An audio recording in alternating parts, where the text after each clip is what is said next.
नमस्कार शेतकरी मित्रांनो, मी सतीश गाणार शेतकरी मित्र या यूट्यूब चॅनलमध्ये तुमचं सर स्वागत करतो. आज आलो आहे आपण आदित्य रमेश गाणार यांच्या डाळिंब बागेमध्ये. तर आपण त्यांच्याकडून डाळिंब शेतीविषयी आपण थोडक्यात माहिती जाणून घेणार त्यांच्याकडून.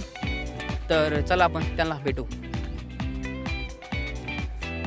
चला, आदित्य रमेश गाणार तुमचं आमच्या यूट्यूब चॅनलमध्ये सर स्वागत करतो. तर आपण ही डाळिंब लागवड शेती कधीपासून करता? झाल्या 3-4 वर्षापासून. 3-4 वर्षापासून शेती डाळिंब लागवड म्हणजे शेती करता तुम्ही, आहे ना? तर म्हणजे हा तुमचा कितवा बहार आहे झालेला? सध्या 4था बहार आहे. 4था बहार आहे का? त्याच्यानंतर तुम्ही ही लागवड केलेली डाळिंब लागवड, तर ही कोणता वाण आहे? भगवा का? त्याच्यानंतर आणि साधारणपणे आता तुमच्या म्हणजे तोडणीला आलेलं आहे माल, आहे ना तुमचा? तर साधारणपणे किती माल निघन बरं तुमचा ॲव्हरेज? सध्या 13 टनच्या आसपास निघू शकतो, 13-14 टनच्या आसपास. हो का? आणि ही क्षेत्र किती तुमचं एक पूर्ण? 1 एकर क्षेत्र आहे. हो का? आणि झाडं किती आहेत सगळे? सारे झाडं 550 झाडे. त्या आता हे माल निघायला येईल. उद्या जागेवर दिलेले आहे, उद्या तोडणी आहे त्याची. 130 रुपयांनी जागेवर दिलेलं आहे. 130 रुपये किलो जागेवर दिलं आहे. हा. आणि साधारणपणे किती माल निघाल तुमचा अंदाज ॲव्हरेज?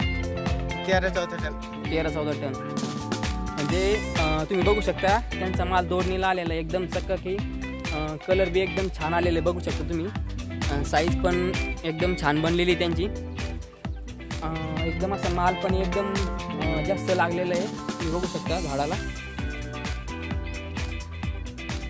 तर आम्हाला अजून थोडी माहिती सांगा का तुमचे आता झाडांचं नियोजन कसं असते? समजा आता फवारणीचं समजा पूर्ण एकरी खर्च किती लागतो समजा?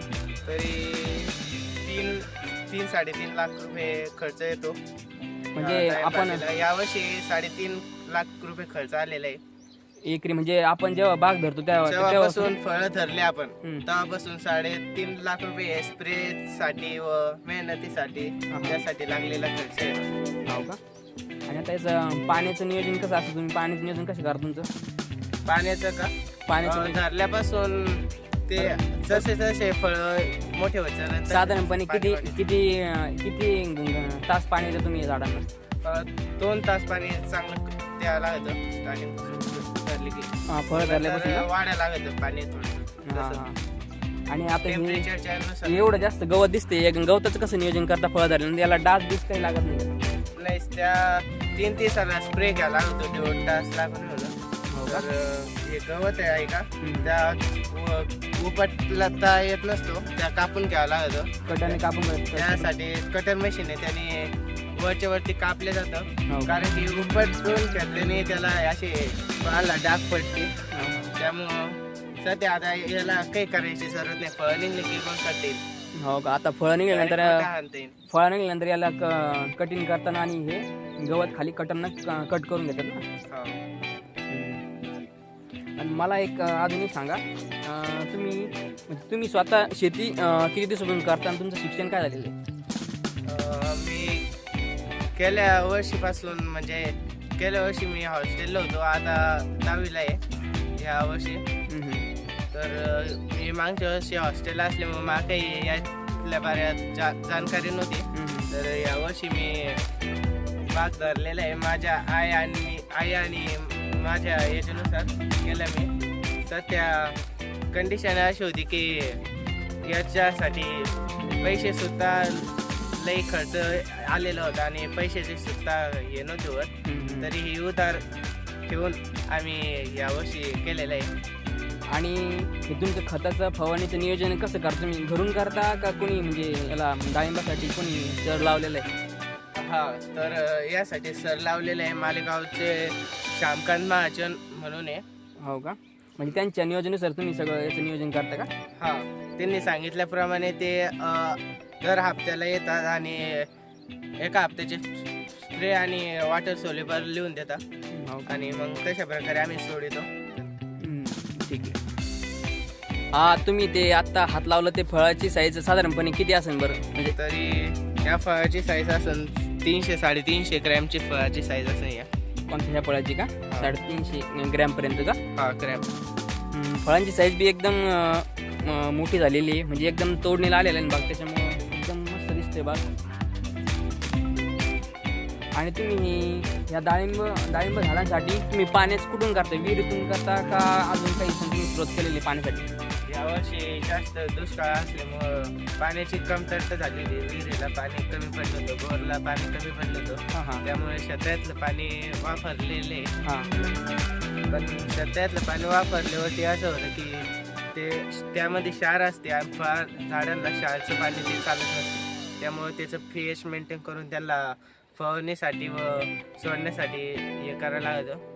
खत जर सोडायचं असलं ट्रीपमधून तर त्याला pH मेंटेन करून हे करायला लागतं. त्यासाठी मग आपण लिंबू वापरू शकतो, नाही तर मग सायट्रिक ॲसिड म्हणून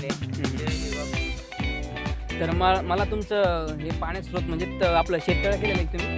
शेततळ्याचं आपला कुठं आहे तुम्ही दाखवा बरं मला. चला बरं, चला तर मित्रांनो आपण त्यांची शेततळं बघायला चाललो आहे. चला तुम्ही बी कंटिन्यू करा व्हिडिओ. तर मित्रांनो तुम्ही बघू शकता, आम्ही त्यांच्या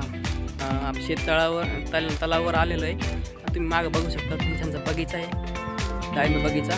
तुम्हाला त्यांचं शेततळं दाखवतो. हे बघ, त्याच्यामध्ये सध्या पाणी नाही, एक तर पाऊस पण झालेला नाही, कमी झालेला पाऊस, त्याच्यामुळं पाणी पण कमी याच्यामध्ये. तर मला हे सांगा तुम्ही का शेततळ्यामध्ये आता शेवळ आहे का? दिसते का? काय ते शेवळ आहे का? तर मग तुम्ही याच्यामध्ये मासे नाही सोडले का? म्हणजे अशी घाण साफ करीत नाही का तुम्ही याची? म्हणजे मासे सोडल्यानंतर घाण साफ होते असं म्हणतात ना? मासे नाही सोडलेले, त्याचा वास येतो त्यामुळे नाही सोडले. हो का? म्हणजे आता ही घाण कशी साफ करणार तुम्ही? आता लेबर लावून म्हणजे ती पाणी पूर्ण संपलं का लेबर लावायचं, मग ते कोरडं आल्याच्या नंतर मग ते. हो का? मग ते काढून द्या का पूर्ण घाण? पूर्ण स्वच्छ होणार.